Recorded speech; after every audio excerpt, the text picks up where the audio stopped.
Yeah, so it wouldn't be, then that's not first impression because I've seen this man do it for an awfully long time. He has great vision and the ability to get the puck through, and I mean, he's done it his career. It's why he's the special player that he is. So I think some of the more veteran guys like that, it doesn't matter whether we've worked on the power play or not. They've been on the power play their whole lives, so we hadn't done video on it, haven't touched it on ice. Penalty killing isn't where it's going to be, so special teams isn't really a chunk of the game we would spend a lot of time on, but the skill level's there for sure. You said you thought the guys might be a little tired, obviously, with the camp coming into this game, but both first periods, a lot of jump. Yeah. Surprising?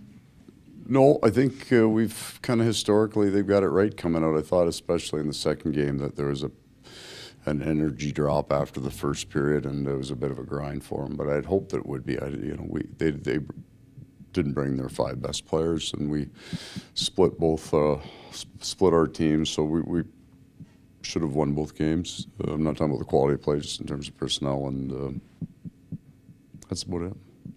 Mackie getting 2 goals in that first game, just what you saw from him, and also just having him with Eetu and Lundell out there. Just what the 2 of them could do to help him. All the things away from the puck that a young man doesn't yet know is important. So his hand skills and the 2 goals. I mean, he's at a pro level with what he can do with the puck, and then both Lundell and Luostarinen are elite at all the other parts of the game, hunting pucks down, doing the heavy work, and then making good decisions when to release the puck, when not, to try to create more. And I think you saw that in the second period. An awful lot of turnovers in that, and but I didn't kind of even try to curtail that. There's young guys that are skilled that want to show it, want to show their skill level. So Mackie did a good job showing his, and then now we have to fit that skill level into the games as they get more. We'll go fairly young lineups in the next 3 games. They'll get tested a little bit more, so that there will be a cost to a turnover. We scored early and kind of often in both games, so there wasn't a cost to the turnover. I didn't bench anybody, didn't change anybody's line, so they'll start to feel the pressure then as we get closer and closer to decision days to make good decisions. Will Lockwood looked like he was doing a little bit of everything out there. What did you think of his game tonight? I liked it, but I've also liked this whole camp. So we will, when I say we go with a younger lineup, maybe that's not accurate by age, but we'll go with the next 3 lineups are decision guys, and he is in that mix. And even a player like Asplund, who didn't play tonight, similar style of game, really on the puck, really good skater. So we have, I believe we're going to have some very difficult decisions because the guys battling for the open positions are legitimate hockey players. And just to see Spencer Knight out there play. Yeah. Just to, get back out there. It's been since February. Good and sharp, right? It's been a while, but there wasn't a warm-up for him in terms of training camp. He stepped in the net and looked like he had, been with us right to the end. So he is back in form. He looks good. He looks strong. I'm happy for him because it was a journey and it was a challenge, and he met that challenge, and I'm aware that it's something that he continues with his program every day, but he's had a good camp. He's looked strong. I know special teams wasn't something you guys worked on as much, but John Ludvig went out there and looked pretty good on the penalty kill, blocked some shots, made some hits. What do you think about his game? I like that. So John didn't play much last year. We got a little bit of a look at him in training camp, but not a whole lot. So this is kind of his coming out party for the coaching staff here. We get to learn a little bit.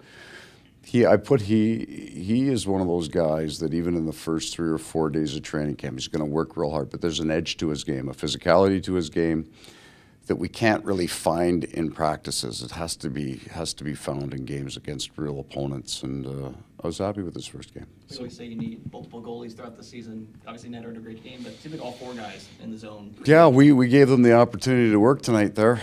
I thought I think after the 3rd breakaway that Sergei stopped, we might tighten that up a little bit, but we afforded our goalies an opportunity to make some saves and look good.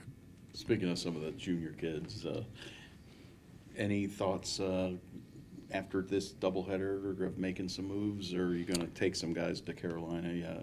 I think there's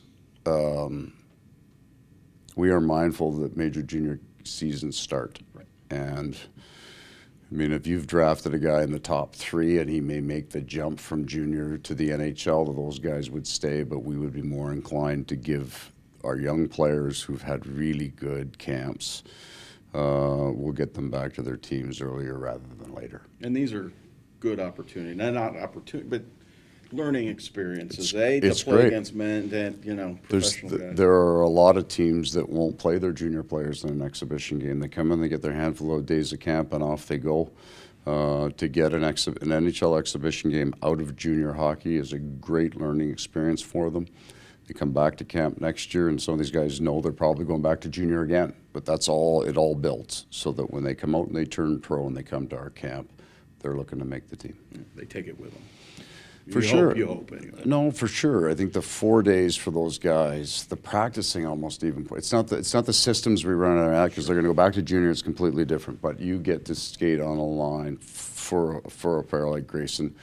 He's got Sam Reinhart and Ryan Lomberg. He's on the ice with 2 NHL players. That's a great experience. And then Steven Lorentz's defensive game, if we get out there on the penalty kill 5-on-5, what do you think of? Yeah, I would agree. And as soon as you say something, and I speak specifically on it, the first thing that pops up are the other 2 guys that I thought were pretty similar like that, and True and Stenlund. These guys are all competing for jobs, but we got a real competition going on here. These next 3 games are critical for all of them. Now, you mentioned the competition.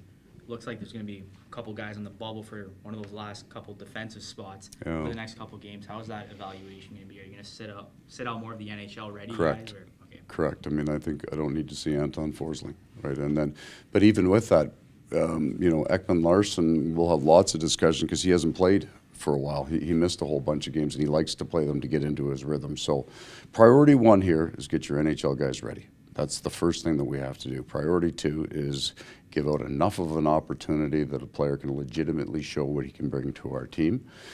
But that opportunity is never as much as they'd like, certainly for the players who don't make the cut. We're going to get these guys 4 or 5 games if we can, and they've got to do it then. Thank you, Coach. Thanks, Coach. Okay. Thanks, Coach. Thank Do you think that could